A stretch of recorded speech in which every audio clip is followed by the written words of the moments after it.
The Securities and Exchange Commission has warned investors on the proliferation of unregistered online investment and trading platforms.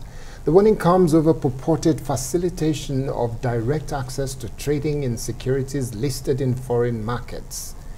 SEC says the law stipulates that only foreign securities listed on any exchange registered in Nigeria may be issued, sold or offered for sale or subscription to the Nigerian public. SEC has advised capital market operators working with the referenced online platforms to desist from doing so.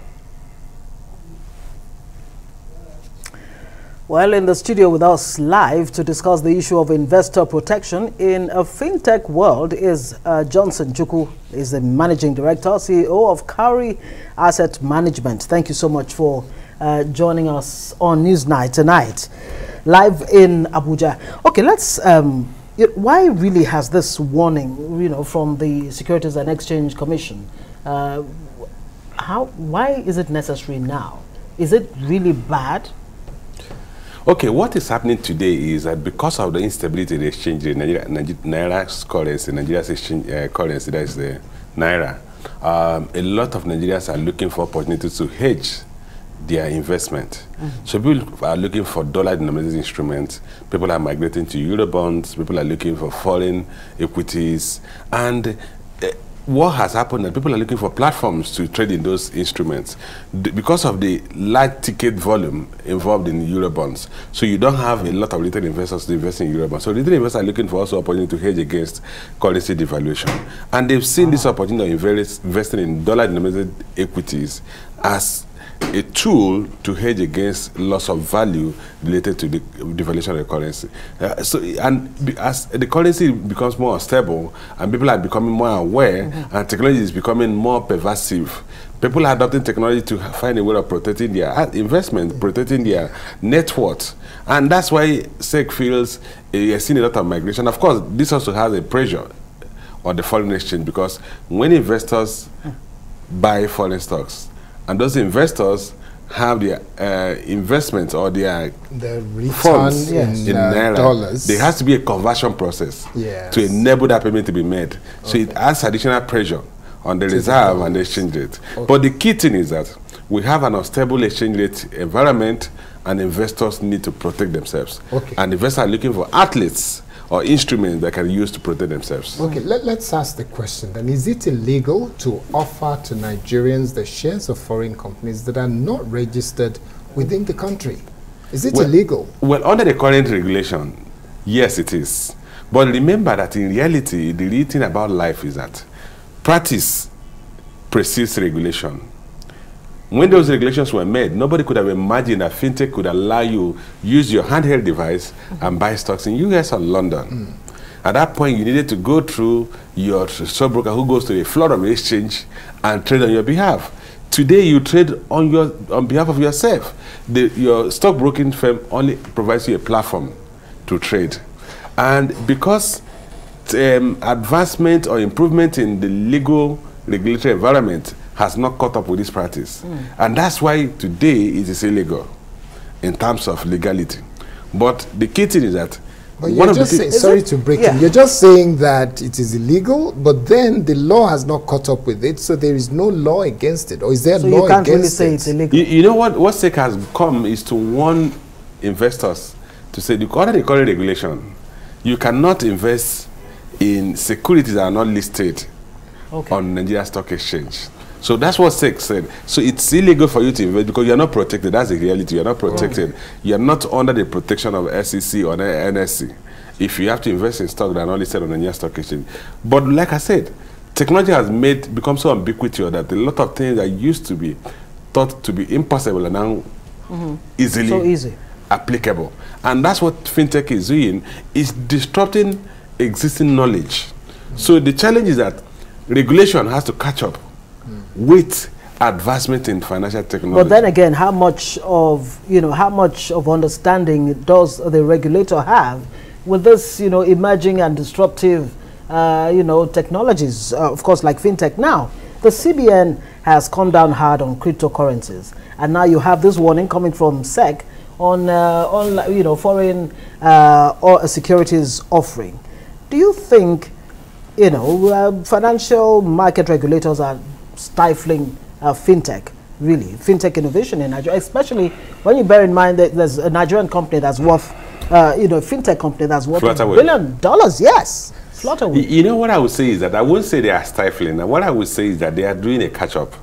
Some of the advancement we saw in financial technology was actually encouraged by the regulator. The Central Bank of Nigeria was among those that said, okay, we're going to go cashless in trade adoption of technology. A lot of the push by SEC and Central Bank are for the adoption of technology.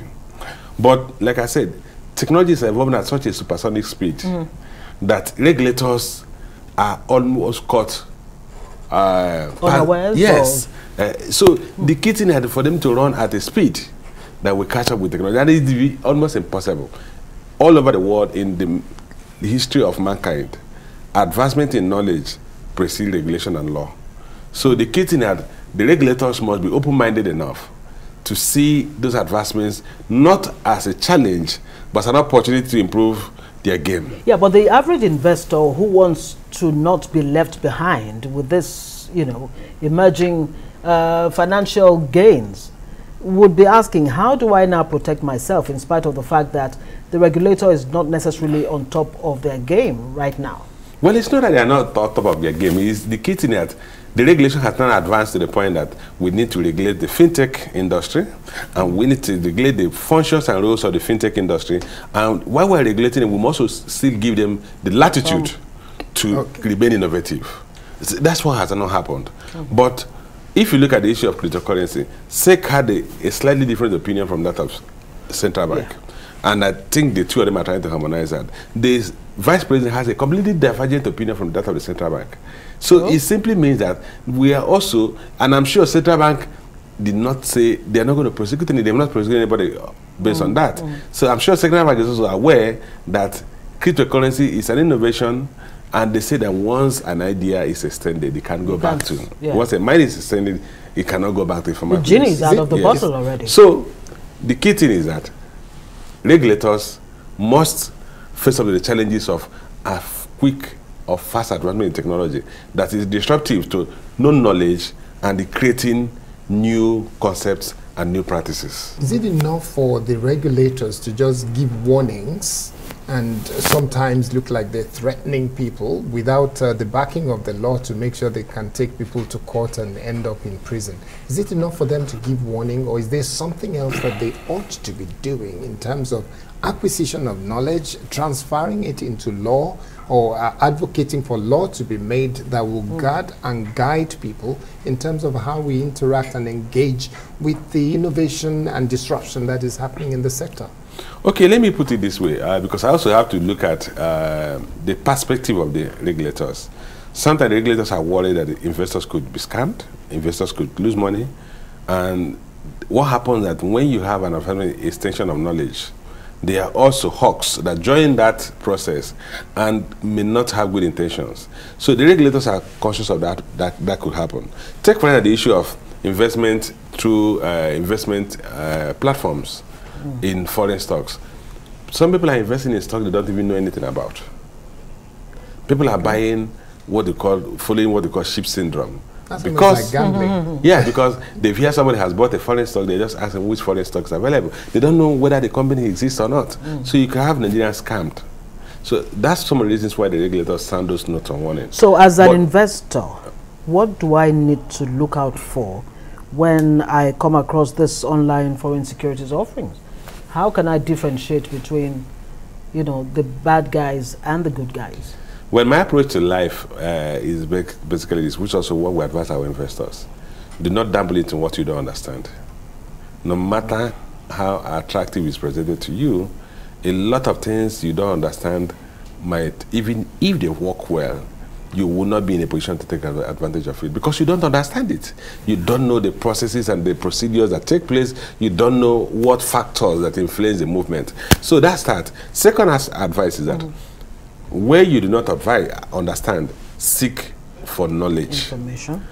Good at it now, information is ubiquitous. everywhere you can use the handheld device, Yes. search for information. Then Okay. seek the opinion of professionals. Yeah. That's the third leg of it. Okay, so I think that's about all we can take on this. So I will Thank say you so much. thank you very much, Mr. Johnson Chukwu, the MD and CEO of Cowry Asset Management.